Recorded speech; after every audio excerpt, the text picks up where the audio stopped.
Hiya, Check Hertz here, checking into War Robots, and today we're going to be going over the Ultimate Pilot Guide, which will contain exactly what to do once you get and unlock pilots at level 23, exactly what skills you should get, and how to use Memorium the correct way. But without further ado, let's click on a pilot. Let's just see. Eeny, meeny, miny, mo, we'll go with the one that I just showed you. Alright, so let's just start with a random legendary pilot. So to begin with, what type of skills are you looking for? First off, I'm going to just talk about this in the free-to-play sense for pay-to-wins out there or anybody watching this with actual money to spend and they've got a lot of Memorium saved up and they have a near infinite amount of power cells. This really doesn't matter. But for free-to-plays out there or people who struggle with power cells, the number one best skill for power cell saving is, of course, the Quartermaster. Once this is maxed, it's like a 34% reduce in price for all power cell modules. Now, why is this so good? It turns like a 20 power cell module into like a 13, 14 power cell module. I don't exactly remember what the exact numbers were, but it's like 20 power cells becomes like 14 or 13 and maybe even 12. But also Phase Shift, one of the best power cell modules in the entire game, also being one of the most expensive, actually the most expensive currently because the Unstable Conduit got reworked and it's no longer 200 power cells. It's 40 power cells, of course, and 40 gets reduced almost to 20. We're talking like 26, 25 power cells. That's almost a normal healing module at that point, which means Phase Shift becomes a very viable option. Now, once again, if you're going healing modules, the next very important skill you would like to get is the modules expert, because longer module activation means that you get more bang for your buck. When this is maxed, a advanced repair basically lasts as long as a normal repair, maybe even a little longer. A normal repair lasts like 8 or 9 seconds. It's super long because I think the percentages are the exact same, 33-ish% more duration. Now, what skills do you not want to get? Sadly, and I will just flat out say this, foolhardy Quartermaster is one of the worst skills for free-to-plays because it promotes the spamming of your module system. Now, granted, the entire opposite is for Death Survivor. Get Death Survivor ASAP. It is basically the best skill you can get for a robot because, first off, it's epic grade, and there's no higher grade, so you don't need to upgrade it. Once you buy this, this is the highest level you can get. So if you get a bad skill like Adam and Roadhog, rare grade, that's what I have, I'm most likely, if I want to keep Siren in my hangar, I am going to spend the 750 to instantly get Death Survivor, but not at the current moment, and I'll explain why later. But like I was saying about foolhardy Quartermaster, man, I butchered that saying, do not get this. Like I said, all it does is it promotes the spamming of your power cells. You'll spend, let's say, 20 power cells to heal up your robot. Instantly, you get attacked and knocked down to 50%. You use the power cells once again, 20 more, because let's say you're not using Quartermaster, and you escape. Then you're once again low health, and you need to use it a third time. You should never really invest more than 1 or 2 module uses on a robot per battle. That's about it. And no, really, you should only be using your power cells as little as possible. I'm talking, don't even use it the entire match. And when should you use power cells, I'll also get into later, because the pilot guide is also talking about power cells, because pilots can actually severely affect your power cells. But once again, foolhardy Quartermaster, do not recommend it for free-to-plays because it only promotes the spamming of power cells. Now, other skills that are good are, let's see here. Okay, Guidance Operator is horrible. You get it, immediately get rid of it and switch it. Unless you really like lock-on weapons, which nobody likes lock-on weapons. Scout, no, not exactly recommended because the speed boost is not as good as Roadhog. Just get Roadhog. Straight up, Roadhog is one of the greatest skills in the game because speed is key. Speed will always be key in this game. So always go for Roadhog if you can. Or if you get it for free, awesome. Engine expert, that's not a good one because see, Roadhog gets 6% instantly. What you want to do is maximize every gain. You don't want to specialize in a specific group of like just say speed or just health or just resistance or stuff like that. You want to really focus on a broad range. Ferocious Guardian. Let's see. What? That's all right. If you get it, it's all right because increased weapon damage while its ability is active. That's pretty good because you mainly will be attacking using Siren in its ability. Just depends on the robot there because do not use Ferocious Guardian on an Angler or a what was it called? What was the other phase shift bot? Gosh, Ravana. There you go. Do not use this skill. Worst skill you can get. Okay, defense expert. Bad. Siren already has, for robots like Siren with reflectors or defense already in the first place, not exactly great. Ninja, bad. Do not get anything with beacons because that means in team deathmatch, these skills are useless. Invulnerable, once again, beacon, do not get it. Adamant Guardian, no, beacons, don't get it. If you get it, it's all right for the beginning, but try to switch it out for something better. But once again, now here come the two really important ones. Wonder Worker is pretty good. When maxed, it actually heals a huge portion of your durability. And currently, ladies and gentlemen, let me present to you one of the most broken bugs I think I have found in this game. That is something you can really exploit easily. Wonder Worker goes through rust. Yes, you heard me right. Wonder Worker will heal your robot through rust. If you have maximum 90% rust, 30 stacks of rust, maximum, I don't exactly know what the rust is anymore, how much it reduces your healing, but Wonder Worker will heal the full 3.75 durability as a common level through the rust. You don't have to care about rust with Wonder Worker. Now, wait, Raider Mechanic, bad. Adamant Mechanic, bad. They're not worth it at all. Beacons. Then comes one of, if not the best skill to get on any robot besides Death Survivor and Quartermaster, Mechanic. You always want to get Mechanic. When this thing is maxed, it is 0.7 HP healed per second for the whole game. Now, why is this important? Most of your robots for the entirety of the game will not be fast until they're absolutely maxed. Once they are fast, they'll be engaging in combat much more often, so Mechanic won't exactly be that helpful, but it's still going to be a great free way to just get health without doing anything. But that's the thing, without doing anything. Most robots, when you're in the game, for most of your time playing this, will be slow.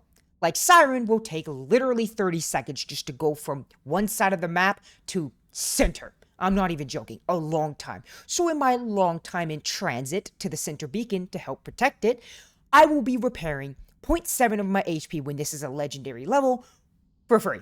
So practically in 30 seconds, you will heal most of your HP back. Which, if you have robots with things like Scorpion or, let's see here, or Siren, or Harpy, things that have a medium-long cooldown, when you're on the ground just waiting for your ability to come back, you're going to heal a massive chunk of your HP. We're talking 10%. And it's not like you have to activate your ability to get it. You don't have to do anything. Just stand there and try not to take any more damage. You'll just heal. Very much recommend Mechanic. I have Mechanic on 2 robots right now. Skyros and Fenrir. Both of them blue grade this type. Alright, Armor Expert. It's a good skill. Don't get me wrong. Free HP, really good. Do recommend it if you have the slots, because I will also rank the ones you should be getting first in just a moment. Cunning Opportunist, no. Wise Opportunist, no. Literally none of these. Any of the Opportunist class, look, kills are not going to be happening for you for a long time. You need stuff that helps you a lot now and helps you a good amount in the late game. You don't want stuff that barely helps you now and helps you a little bit more than the other ones in late game, because you'll never make it to late game like that. Alright, Bounty Hunter, no. Survivor, no. Because you're losing speed and you don't want to lose speed. Do not use Survivor. You're losing speed, and trust me, you don't want to lose that much speed. Thrill Seeker, no. Because you're losing durability. You just don't want to use these because there's just better things like I just said, Armor Expert, 6% more HP, but, where was it? There was one that says more health. Oh yeah, there's 6% more health, but the other one that's like this will give only maxed 2.5% more health. See, this isn't even a worthwhile trade. All right, but you get the point. Don't use those skills. Now, wait. Now, let me talk about exactly what skills you want first. Step 1. You have a robot that you really, really like. What skills should you get? Has to be, and I am saying this has to be a robot that you know you want to keep in your hangar. Because trust me, 750 Memorium is weeks of playing.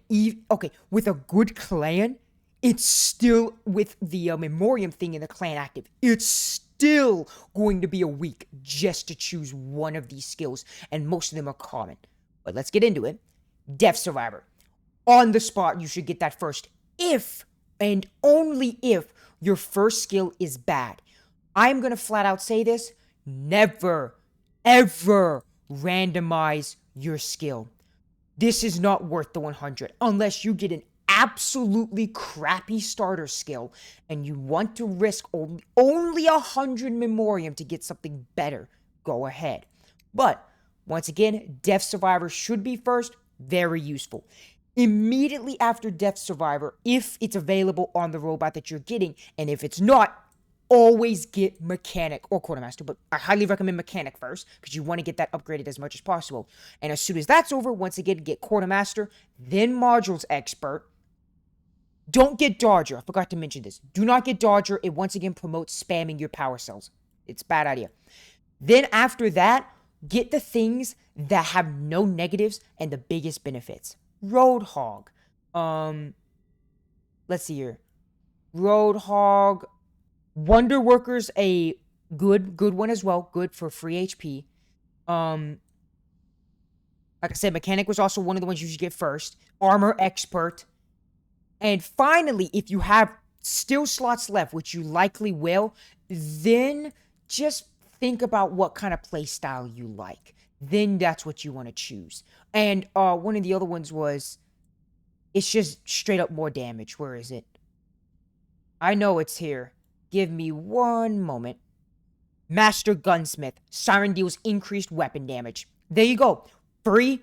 I think when maxed, 5% more damage. Permanent. Get that one. That's also good. But this is after you've gotten all the ones I listed before.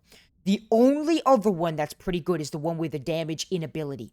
But not on anything with phase shift as their ability. That's a horrible skill. You get more damage when you can't deal damage. Why does that even exist? I need to check that one day. But alright, that's the skills. Now let's talk about power cells once again. Power cells are extremely important to save because there are times where you could hit your heal and kill someone, a meta robot even, just because you had the power cells to utilize in that moment. So always keep saving power cells, and eventually you'll stockpile 21,000. Look, guys, I don't have ads. I don't get 300, something like that, a day for free. So, yeah, don't talk to me about power cells. I've been saving, and I still use my modules pretty frequently. At least once or twice a battle, which doesn't sound like much, but I play a lot. That's a lot of battles per day. But alright, now, let's talk about the actual pilots themselves. You need to always get the pilots that are for the robot. The literal only exceptions are Manny. Manny is a good pilot. Recommend getting him if you have a robot whose pilots are mid at best. What I mean by that is like Invader. Take Invader. Both of his pilots are completely useless. What are you going to do with it? 500% more ability damage? I think that was one of them. Cool. And 25% more suppression? No, because 25% more suppression, it already has a great suppression. What was Invader's suppression? Invader's suppression, this is a great example, is 75% suppression, okay? Now, let's talk about what is 25% more. No, it's not 100% suppression. It's 25% of 75 added. I think that's what the math is behind it. So, it's a lot of suppression. It's about 90% suppression. But then get this. You have 33% damage reduction and the suppression. If the enemy has any modules like anti-control or, immune amps that are charged, your entire suppression is totally useless, so the pilot is rendered useless. That's really the only mediocre good pilot for Invader. The other one with the increased damage is completely not useful. So, like I said, if you go to the pilot section, the only pilots you should be getting are Manny and Adrian Chong as the pilots that you want to have universal. There's other universal ones like Raphael Petit, Flamethrower Effect, that's alright, but most robots will have just better pilots for it in the first place. Okay, now, that's Memorium, and that's... Okay, let's talk about spending Memorium. That's one more thing. I forgot about that. Spending Memorium-wise, do not spend it on randomizing. Just spend it on these. I've spent probably almost 1,000 Memorium now on randomizing. Yeah, that much. I have wasted it, and I've stopped doing so. Completely stopped. I've overcome my idea that I'm going to win something lucky. I only did once, and that was the... what was it? The only skill that I actually got really good was, I think, Typhon's skill, which I just got Master Gunsmith blue grade, like that, which was really good for what I think I traded it out was, one of the beacon healing ones. But there you go. So that was the only time it was good. Everything else, no. And if you're also wondering, no, I'm not running the Wonder Worker. I'm running Wonder Worker, but I do have the others... There he is. I'm not equipping him because I'm going to wait for a leaderboard so I can equip him and get points for that. But there you go. That's the ultimate pilot guide, and those are the skills I recommend for pilots in War Robots. Once again, thanks for watching, because I'm Check Hertz, and I'm checking off.